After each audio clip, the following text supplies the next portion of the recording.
Let's see. I haven't gone back here in a while. This gentleman in the blue shirt, right here.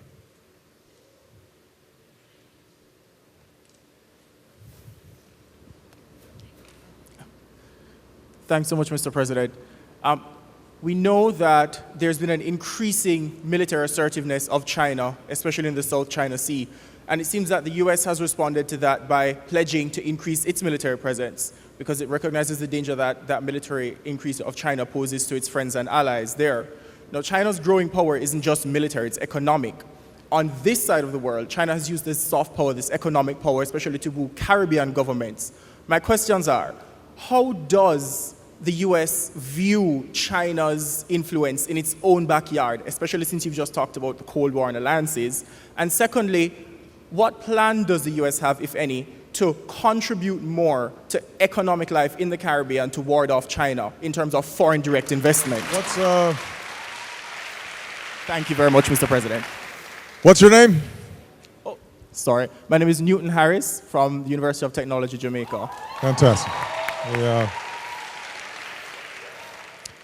Well, first of all, let me say that it is U.S. official policy, and it is my strong belief that we should welcome China's peaceful rise. What China's done in the last 20, 30 years is remarkable. More people have been lifted out of poverty in a shorter period of time than perhaps any time in human history, and that's good for the world. I mean, we should be more fearful of a poor, collapsing China than a China that is participating in the world marketplace and trading and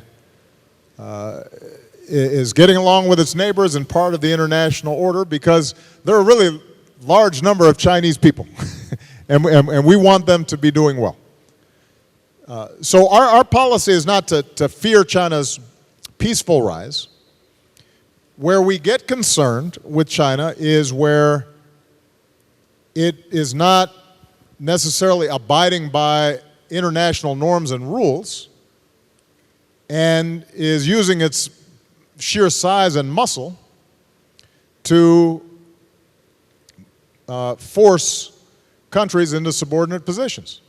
And that's the concern we have around maritime issues. We think this can be solved diplomatically, but just because Philippines or Vietnam are not as large as China doesn't mean that they can just be elbowed aside. And by the way, we don't have a particular view on the territorial disputes, the maritime disputes. Our attitude is simply, let's use the mechanisms that we have in place internationally to resolve them. Now, with respect to Chinese investment in the Caribbean or in the Americas, in the Western Hemisphere, my response is the same one that I gave when I was asked this question in Africa, which is, if China is making investments that are building up infrastructure or improving education or helping the people, then we welcome that. We think that's great. The only thing is, you got to make sure you look at what strings may be attached. If the investments are made and it's solely to build a road to a mine to extract raw materials that are going to then be immediately going to a port and shipped to China, and if Chinese workers are shipped in to build the road, and if you don't know exactly what the deal was with the government that led to China getting the contract, in those situations, it may not be, in fact, serving the long-term interests of the country. Now, I would say, by the way, I'd say the same thing about the United States. So if we come in with an aid package to your country, and we say, we got this great deal, we're going to give you, $100 million for such and such.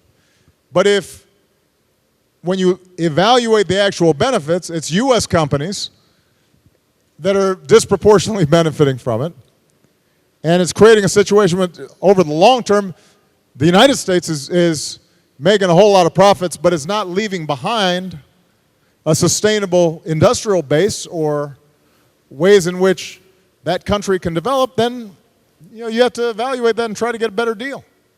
So what I'm saying is not unique to China. I think that's how all countries should be operating. Your government should be transparent. It should be clear about what you're getting. There should be an accounting of how the money flows. There should be a sense that over the long term, Jamaican businesses or somebody from Belize is getting a job, or right? I mean, there should be some sense of how is this benefiting us over the long term, and that's, I think, the only criteria that we're going to lay out. Now, last thing I'll say, because you asked, you kind of posed, is there like a bidding war going on here? Yeah, for affections. Chinese are giving us flowers and chocolates, and what are you doing for us lately? And so what I would say is this: the United States, I think, historically, has been an enormous provider of development aid. Not always, by the way, has it followed the rule I just laid out in terms of whether or not the local recipients are benefiting, but I think we've gotten a lot better at that.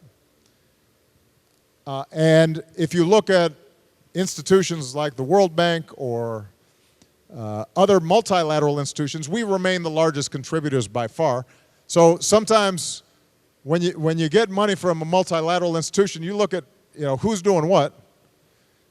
If you look at what happens in terms of when Haiti gets decimated, who's raising the money?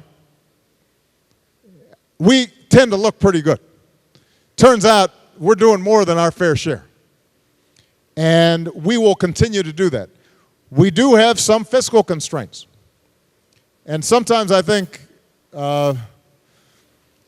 when I travel to the Americas, to the region, people ask, why don't we have sort of the kinds of Alliance for Progress programs with huge sums of money? Well, part of it is that right after World War II, the United States was so large relative to the rest of the world.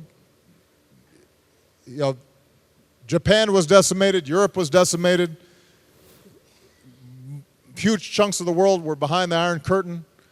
And so it was natural that we gave fivefold or tenfold more than anybody else could do.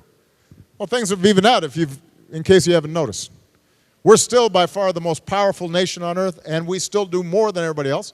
But we do expect others to step up and do their fair share.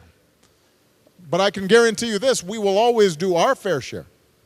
And nowhere is that truer than in the Caribbean and in the Americas, because you are our neighbors and some of our closest friends.